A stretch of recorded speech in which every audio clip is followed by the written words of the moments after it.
नमस्कार साथियों, स्वागत है आस्था की कहानियन में, जहां हम आपको वैदिक ज्ञान, पौराणिक सत्य और जीवन के गहरे रहस्यों से रूबरू कराते हैं। आज हम बात करने वाले हैं गरुड़ पुराण में वर्णित मृत्यु के समय होने वाली अनुभूतियों, पीड़ा और मृत्यु के बाद जीवात्मा की यात्रा के बारे में। यह ज्ञान केवल जानकारी नहीं, बल्कि आत्मा को झकझोर देने वाला सत्य है।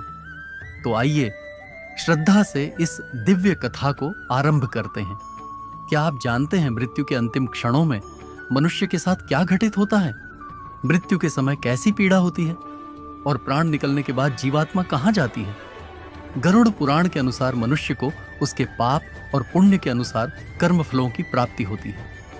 जब जीवात्मा अपने पिछले कर्मों के कारण वर्तमान शरीर का त्याग करती है, उस समय अद्भुत और भयावह परिवर्तन होते हैं। मृत्यु आते ही प्राणी परिवार के स्नेह में रोता है, उसका चेहरा पीला और शरीर जड़ हो जाता है। जब प्राण कंठ में अटक जाते हैं, तब उसे दिव्य दृष्टि प्राप्त होती है। वह संसार को एक साथ देख पाता है, पर बोल नहीं सकता। यही वह क्षण है जब समय एक एक पल को अत्यंत लंबा बना देता है। सांसें टूटती हैं और शरीर में असहनीय पीड़ा का अनुभव होता है। जैसे ही प्राण निकलते हैं, पापी के प्राण गुदा मार्ग से और पुण्यात्मा के प्राण मुख से निकलते हैं। उसी समय भयानक यमदूत प्रकट होते हैं। लाल नेत्र, विशाल दांत, काले शरीर और हाथों में बांधने वाली रस्सी। उन्हें देखकर जीवात्मा भय से कांपती है और मलमूत्र त्याग देती है। जीवात्मा अंगूठे के समान शरीर धारण कर रस्सी से बंध जाती है, जैसे अपराधी को सैनिक पकड़ कर ले जाते हैं। यमदूत उसे डांटते हुए कहते हैं, दुष्ट, चल, तुझे यमलोक ले जाना है, वहां तेरे पापों का न्याय होगा। कुछ आत्माओं को यमदूत घसीटते हुए ले जाते हैं। कड़क धूप, तेज हवा, तपती रेत और कुत्तों द्वारा काटे जाने की पीड़ा का अनुभव करवाते हुए। भूख, प्यास, थकान और लगातार पीड़ा से जीवात्मा कई बार गिरती है, फिर उठती है। यमदूत उसे कोड़ों से मारते हैं ताकि वह आगे बढ़े।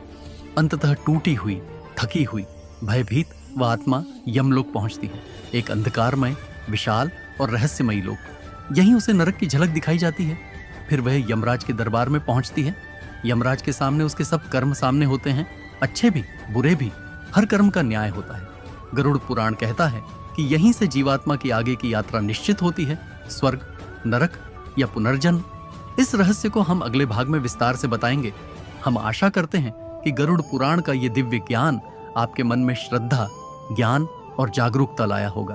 अपने विचार जरूर लिखें, वीडियो को साझा करें और आस्था की कहानियन परिवार से जुड़ने के लिए सब्सक्राइब करें। जय श्री हरि। जय जय श्री राम।